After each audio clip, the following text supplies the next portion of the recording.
Welcome to Parenting Decoded, a podcast for practical approaches to parenting. I'm Mary Eschen. Do you have a kid who struggles to connect with others? Who just seems to be different? Maybe they're on the spectrum and we struggle on how to deal with the diagnosis. It's like a dark mark. We scratch our heads, worry, and maybe cry a bit when our kids face rejection and struggle, don't we? Life was already challenging enough, but then we got thrown into the pandemic, and it only made our kids who struggled already even more isolated. We just can't seem to get a break, right? Well, in this podcast, I'm talking to Sam Young, who helps us reimagine twice exceptional, neurodivergent, and gifted kids and their families with just these issues. He started Young Scholars Academy as an online place for strength-based learning and connection for kids from 5 to 18. I'm so excited to have someone who can talk to issues relating to kids who have trouble relating to others. First, here's a little bit about Sam before we get started. Sam Young is a growth-minded neurodivergent educator who has ADHD himself. He's a 2-time Fulbright Scholar and director of Young Scholars Academy. It's a strength-based, focused, virtual enrichment center. Before founding Young Scholars Academy, Sam taught for over a decade in a variety of capacities in an array of programs all across the U.S., Europe, and Asia. Sam, welcome to the podcast. Thank you so much for having me, Mary. I'm so excited to be here. Hey, would you do me a favor? When we first started talking, I didn't necessarily understand all the nomenclature and wondered if you could explain the twice exceptional and neurodivergent kind of topic, titles and gifted and stuff like that. Who's that really referring to? Yeah, so this is, I think of, and I know that people, you're not watching the recording, but imagine I'm making an umbrella with my hands. And the idea is that when we talk about neurodivergent, this is the umbrella. This is people who are differently wired, whose brains exist across the continuum. Think of it like a thumbprint, right? All of our brains are different, and some are going to be more than others. They might be further out to the fringes, so to speak. So when we talk about neurodivergent or differently wired, we're simply talking about people who might have dyslexia, dysgraphia, auditory processing, autism, ADHD, and so much more. These are different ways that neurologically that our brains differ, whether it be intaking information, outputting information, or something in between. When we talk about gifted, there are many different kinds of gifted, and gifted has a complex history, sometimes even some rather dark marks on that history with different ideas around who can be gifted and who can't be gifted and so forth. But when we talk about gifted, historically, most people think of IQ, right? Our intelligence quotient. And specifically, we think about, people who are quote unquote schoolhouse gifted, which means people that are usually good at things that relate to academia, good note taker, good listener, good writer, good recall, long-term memory, etc. These are going to be people who show up well on tests and stand out, right? But the giftedness is really changed in the 70s and 80s with the idea of multiple intelligences by Dr. Howard Gardner, who got us thinking differently about intelligence, right? That it might not just be someone who's like an Einstein, but it also might be like a Simone Biles, right? Someone who's gifted kinesthetically, someone who's maybe gifted as a leader, a Dr. Martin Luther King, right? It would be an interpersonal communicator who knows himself and can lead others. So giftedness has changed a lot over the years. But what's most interesting is people who are simultaneously gifted and learning difference, people who might have the coexistence of, let's say, autism, ADHD, dyslexia, all the things we talked about, and some above average ability, talent, etc. And that's the population that we refer to as twice exceptional, meaning that they have two exceptionalities at the same time. They have an exceptional strength, ability, talent area, etc. And then they have an exceptional struggle. And it's the coexistence of these two things that make them twice exceptional. Got it. Thank you. And the neurodivergent, same thing, is that they're just not, their brains are wired enough differently that makes them struggle in different ways. Mm-hmm. And that's what I want to talk to you about with our kids. I know that my boys going through school had other people in their, other students at their school who struggled and they were on the spectrum, not necessarily diagnosed. But even if they were diagnosed, they just really struggled socially. And and emotionally. And they were really brilliant, but you bring together a program that helps people create a strengths-based learning environment that allows them to work on those deficits. So tell me all about what it is that you've built and how you built it, what happens. Yeah. So the whole purpose of the work that we're doing is to really lead a revolution in thinking, right? It's to, if we look back specifically, like you and I are in the United States, if we look back at the history of American education, it really transformed going into the 20th century under a concept called Taylorism, which was just to prepare people to go into factories, right? If you think about the day, start at a certain time, you line up, a bell rings, you clock in, right? And you're constantly moving throughout classes. There's a lunch break, and then the day is over, and you rinse and repeat. And that's very much a factory style learning model, and that's what it was for. But the reality is that education has shifted slower than society has, right? The demands of our society, we are not in an industrial era anymore here in the United States. We're in an intellectual era. Yet our education system is incredibly outdated. So what happens is that it's context, right? When a student is put in a certain environment, they seem like they struggle. And the sad truth is that it's often not the kid, right? It's the setting. And so what we found is that context is king. Context is everything. You take it's obvious when we talk about animals, right? You take a monkey and you judge it based on how deep it can dive, or you take a dolphin and judge it based on its climbing tree abilities. It's obvious that we've loaded the deck, right? That these are unfair assessments. But in school, we mandate that everyone does the same thing.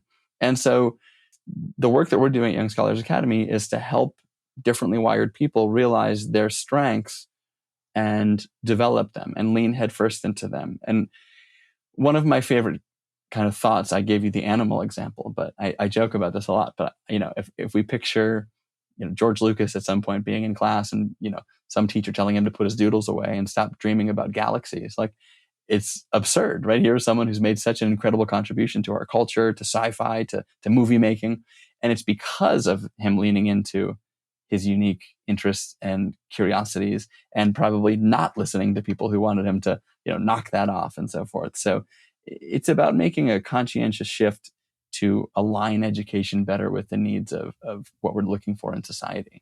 Mm-hmm. So your programs that you've set up help kids move towards their strengths, like different ages. You have different programs, and it's after school based and it's extracurricular in a way that not only allows them to lean into their strengths, but also develop more skills at the same time. Talk about how you put like-minded thinkers together and in the programs and stuff like that help them work on their deficits. Yeah. So again, the goal is moving away from deficits, right? It's like getting rid of the fact that there are deficits.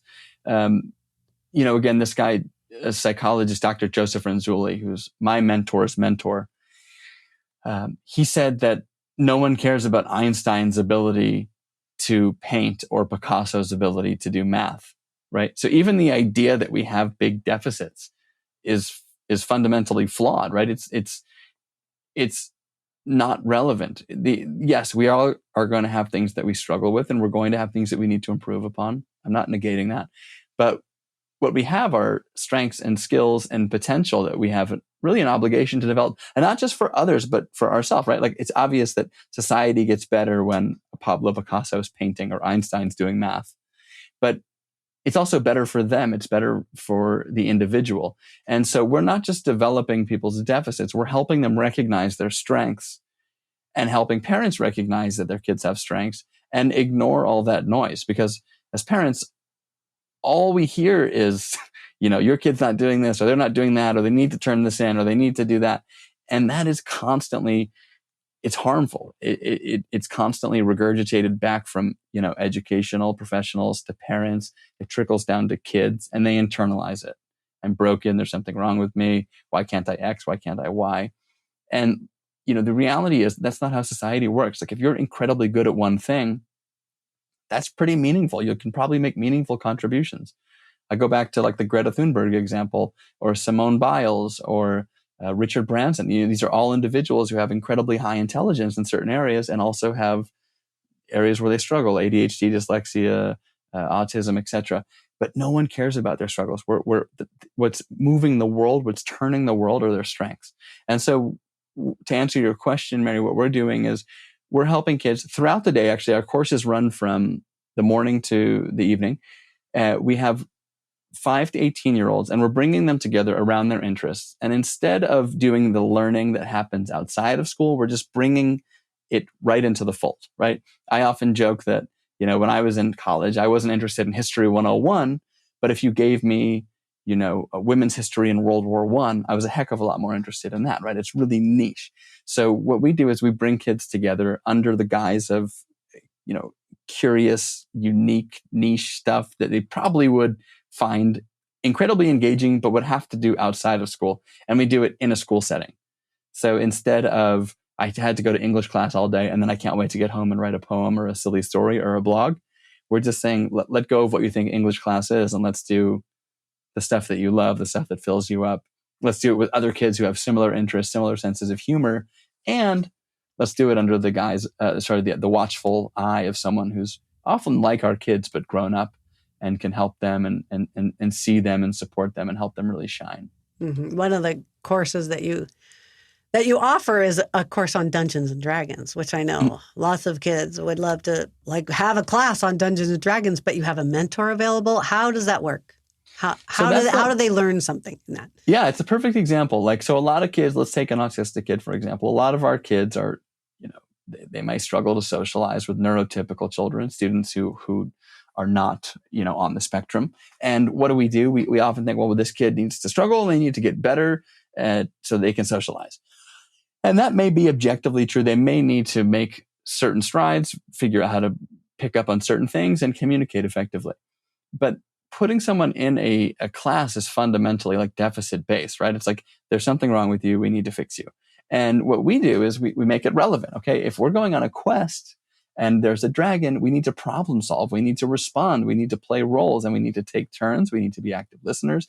So everything that you would do in a social skills class, but they care about it. It doesn't feel like they're there because they're, the misfit toy. They're there because they're going on a quest and they're learning this stuff along the way. Right. And they love going on quests. And they love going. But they really don't want to learn social skills. No, but they're going to because it's meaningful, right? Like I went through most of my life. I think I wasn't, I don't think I went through probably until I was in my 20s. I read a book all the way through. I never did. And I started reading books when I wanted to do things and the books had the answers. I didn't read a book because I was supposed to read Shakespeare. I mean, that was really hard for me. But if I wanted to be an entrepreneur or learn how to invest, there's something on the other end of the book, and then the book made a lot of sense. Plus, I listened to an audiobook, and that was different too. So everything was differentiated and relevant. And when we're teaching our kids, we understand that, they say like once you've met a neurodivergent child, you've met a neurodivergent child. Like our kids are so different. That's why our classes are tiny. Our classes are 5 or 6 or 8 kids max, depending on the age group. And so when we're going on these Dungeons and Dragons quests or playing Minecraft or doing an earth science class or a debate class, it's incredibly intimate. They're sharing their interests and they're connecting and building relationships around their interests. And we're able to differentiate it so that it's relevant to them. So it feels important and they want to do the work. Well, and you have a mentor moving along with them. It's we would traditionally call that person a teacher, but you call them mentors because it makes more approachable, I'm assuming, using that kind of title. There's a couple elements. One is that a lot of our mentors are grown-up versions of the kids, right? So they can say, like, if a kid's talking to me about like, oh, I do this and this and this, and I say, listen, I hear you, and I've talked negative about myself my whole life. I thought I was stupid. I thought I was this. And I think that goes a little bit beyond what a teacher historically does, because a lot of the times the understanding behind the word teacher is that like someone imparts information to someone else.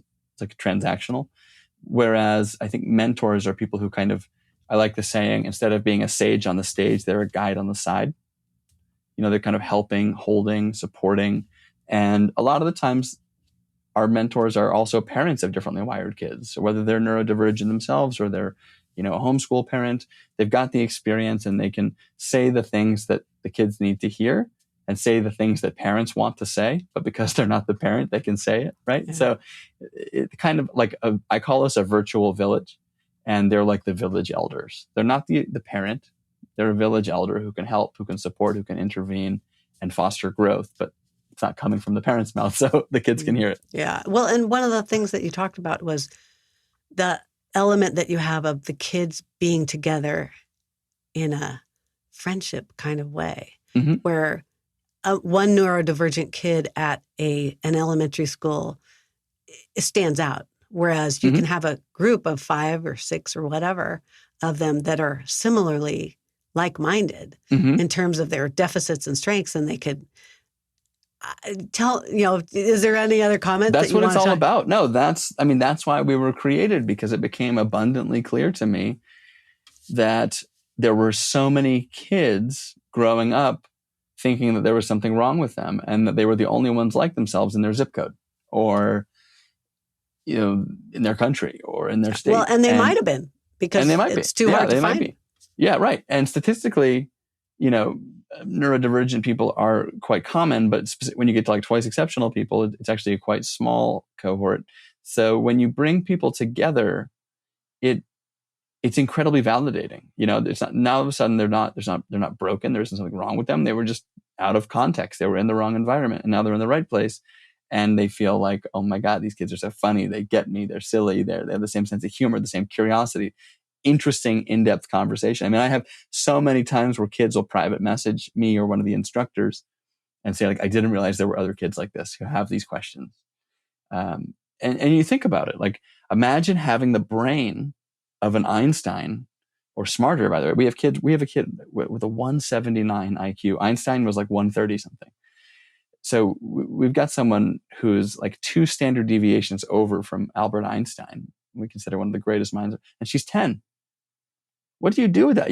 Other 10-year-olds are chasing each other on the playground. She's thinking about the weight of climate change and like, what is it going to be like when, sea level rises and we have to deal with the temperature moving 4 degrees, That's a lot to handle. And when you get kids that get it and they want to do something about it, we made a class. So we had a climate change class, and the kids were building a website. They wrote letters to their senators. They're doing authentic, meaningful enrichment learning. And that's happening at young ages. And then it's happening all the way up. We also have like advanced placement courses where kids are doing, college readiness work. But instead of just like busy work, we're saying, look, college isn't that far away. You have a brilliant brain. Let's teach you the skills that you need to be successful and get you some college credit for it while we're at it. So whether they're 5 or, 18, it's really the same kind of dynamic where I call it the X and the Y axis. Like, the research is so clear. The kids need each other and they need mentors. X, Y. Well, and it sounds like, although a lot of parents are reluctant to embrace some levels of online learning, this is like a way, when you have that kid who is the only one in the zip code or the state or the country or whatever, it's like if you could find like-minded kids, like, what a blessing. I know that I have seen kids move, the one Asperger's kid that my son grew up with, when he got into high school, he went away to summer camp at UC Davis. There was some, like computer camp for a week, or I think it was a month. And he was so happy. He found the people that are his people. And then he had to go back to high school where he was shunned and belittled. And it was like, I'm going like, oh my gosh, that is so cool that he proved to himself that he could be someone worthy. And he was, he's super brilliant, amazing. I think he was a cello player, and fabulous. But at the same time, all the kids picked on him because he was neurodivergent. Right. Yeah. And you're so right. Like, we're all looking for our tribe, and it's like, imagine if that kid could have spread that out over even just an hour a week, the whole year. It's like the sustenance that you need to like get through the week. Yeah. That's amazing. I love that. Can you make one comment about one of the classes that I love this idea, because I also have other friends who struggle with kids with executive functions, especially when they got into high school. What's that class like? What happens with the older kids? How do you teach them that? With a boring title like executive function. I want to say 3 things. One, I want to respond. Another thought that I just had based on the summer camp child that you're referencing is a term came up not too long ago at our open house, and a mom said, my son gets the what she called the YSA glow, which is like a 24-hour high. And so she said, like, he takes class. He's in improv class on Tuesday night, and he's been in it for a year, and he's like buzzing for 24 hours. And she said, so we try to space one out so that he at least has one every other day, and it gets him through the week. And so it's exactly what you were just saying with that boy at summer camp. To answer your question about the executive function course, so we offer 30 different courses, and it's usually about 70 hours a week. So each class will run 2 or 2.5 times a week. And the idea is that there's all different kinds. There's 6 categories of classes that we have. So there's like STEAM, which is like science, technology, engineering, and math. We have art, we have life skills, social skills, college prep. We have all these different ones. And one of the life skills one is the one you said. I call it Executive Function Secrets. It's called Young and Thriving. And the idea is that our students are incredibly brilliant, and they have these incredible brains, but that frontal part of their brain it's called the prefrontal cortex. That's like the CEO of your brain, right? It tells you what to do, what not to do, when to do it, what order to do things. It's your kind of like your impulse control, your prioritizing. And I'm neurodivergent myself. I've struggled with that part of my brain my whole life, but it develops quite late in life, especially for people who are neurodivergent. It's believed that around 27 years old is when it stops developing. So if you're taking like a 10-year-old, you're like, do your homework. Why are you not doing your homework? What's wrong with you? They start to feel like there's something wrong with them. It's really just that part of their brain isn't developed, and which we can't help with, right? We can't develop their brain for them, but we can build scaffolds. And so what the class is about, it's about scaffolding in concepts that most kids don't learn until they're in graduate school or after college. And it's self-reflection is, okay, here's how my brain works. I feel like I do better when I can touch things. I guess I'm a tactile learner. I do better when I'm kind of abstract in my head. I do better when I'm sequential, right? Think about what kind of learner they are. And then we walk them through a process of, okay, what are the tasks that we have to do? Well, there's 3 things. We have to capture ideas, whether it's an idea for a podcast episode that you might have, Mary, or something that someone tells you to do, or something that you need to get at the grocery store. You have to have a way to capture those things. Then you have to have the ability to prioritize them, plan your week, plan your month, plan your day, and then execute, right? So there's the kind of 3 elements. And so we help the kids go through that. And that's just one example. We do that with note taking. We do it with all kinds of things. But the key is, again, make it strength-based. What kind of learner are you? What lights you up? What point of the day are you most attentive? And what are the things that you're being asked to do in life? What are the things that you want to do in life? And how can we get you there? Right? And, how can we build and that's systems? in a group setting. Mm-hmm. Huh. Nice. Yeah, see, I think it's pretty boring when it's done individually. Again, humans are really social creatures, so we kind of gamify it. Let's say each day we're going to do a challenge, and then I want you to capture these 5 things and then report how's it going. What are you interested in? Okay, I want to be a game designer. Well, show us your stuff. Okay, and then now we've seen it, or I want to be a podcaster. I want to be an author. Okay, cool. You're going to write each day. How are you going to remember to write? What kind of habits and routines are you going to establish? Because Stephen King would say, I want to write 20 pages a day, or Jerry Seinfeld will write a joke a day. Like, they didn't become famous by accident. Like, they had executive function systems, and we want to help our kids do the same because they have the brains. They just need the support. Mm-hmm. And when you set up the classes, are they always starting, or is there a schedule that you run throughout the school year? And I know that some of your students are homeschoolers, but some of them are not. They're Mm-hmm. in traditional schools as well. Tell me how that works. So we have kids in 37 states right now, and I think like 16 countries. Wow. We do. So there's 6 semesters a year. So we have fall 1, fall 2, winter, and then spring 1, spring 2, summer. So much like a regular school year, there's kind of fall, winter, spring, summer. The way that if people are listening right now, and this just came out, this episode is right before fall 1, but we have new semesters starting every 8 weeks or so. So the reason, if you're listening recently to when this episode is released, August 21st is when our semester fall 1 closes down for enrollment. And I always encourage people to get in on the first semester because a lot of those courses are sequential. If you're taking, debate 1, there's going to be a debate 2 and so forth. So it's incredibly helpful if you get in right away. And additionally, if you have an older student and you're looking for those College Board approved courses, we have like AP US History, AP Psychology, AP Art History, AP European History. They have to be a full year and they start now. We also have an adulting course helping students get ready for college and making the transition. And it's kind of a deep work course where they do the executive function stuff, but they also delve into the like, what's my passion? What's my dream? What fills me up? And we read a book together. And so those 5 courses, the 4 APs and the adulting course, it's called Adulting and Thriving. Those are 9-month-long courses and they only open up once a year. The rest of the courses open up every year. So those are evergreen. And then we have summer camps every summer. So if somebody wants to do a year-long one, signing up by about mid-August would be helpful. 3rd week of August is required, and they start late August in general. So, like this is 2023 when we're recording. So, but in general, if you listen to this podcast later, check the website, which is going to be helpful with all sorts of information.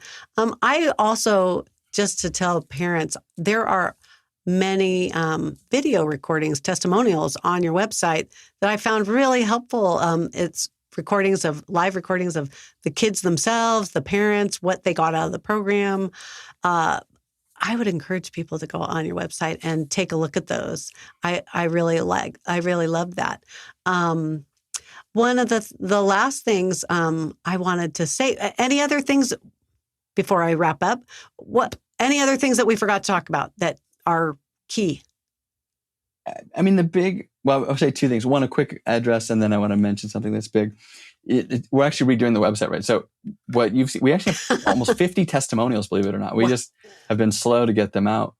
And I think that's a testament to how important the work that we're doing. I actually want to read an email. You mentioned previously, like you wanted me to share maybe a testimonial. And I actually got one as I was waiting for us to get started, Mary. I got an email, and I want to read this to you.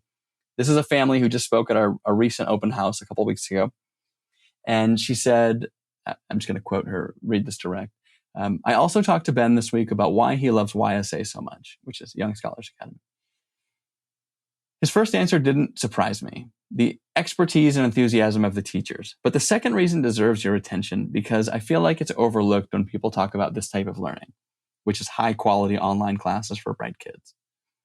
Ben loves YSA because he and the other kids, this is in all caps, want to be there. I know that sounds obvious, but when you think about it, the key difference is really what makes the experience magical. I didn't experience learning like that until I was in law school.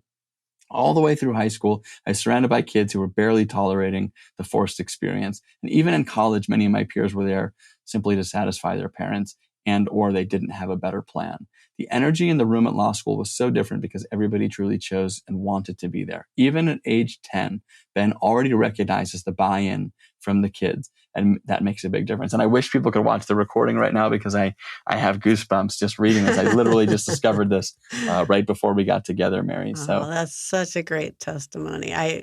If you have a kid that's struggling, it just sounds like it's an awesome resource. And I don't usually push resources out like this, but I think that people that are parents who have kids in this category are usually desperately seeking that connection. I coach some other families, and it's like, oh my gosh, if this kid could be a part of your program, it would be really, really helpful. And that's why I wanted to spend this time explaining kind of what you guys do. Any other things that we forgot? That we missed? No, I appreciate that. The worst thing that happens to me each week is that I get one email from someone who's like 21, a parent of a kid who's 21, and they're like, I wish we knew about you years ago. Yeah. I think the big takeaway that I hope people have is that our kids are square pegs and round holes, and their edges are what are going to make them successful. So if people are telling you to knock their edges off and round them out and get them to fit in, don't listen. Because it's the edges, the things that make us stick out, the things that make us unique are the things that are going to add value to life, are going to make society richer, and are going to make our own lives and your children's lives more fulfilling. Right, exactly. Well, thanks for being on the podcast. And I'm going to tell my listeners, look in the podcast notes for Young Scholars contact information And there's also going to be a generous offer from Sam of a 15% discount for first-time enrollees. And if you enroll your kid in 1 class or 10 classes, Sam says 15% off. That is so generous. I really appreciate that. And so podcast notes, look for that. If you can't find it for some odd reason, send email to mary@parentingdecoded.com. Thanks so much for helping parents, Sam, in positive ways to help their kids who can be so challenging in our traditional school settings. And have a blessed rest of your day. Mary, thank you for being a beacon of hope and support for so many families. And thank you for including me in your service and welcoming me on the show. This has been a real pleasure and a real honor. Awesome. Thanks so much.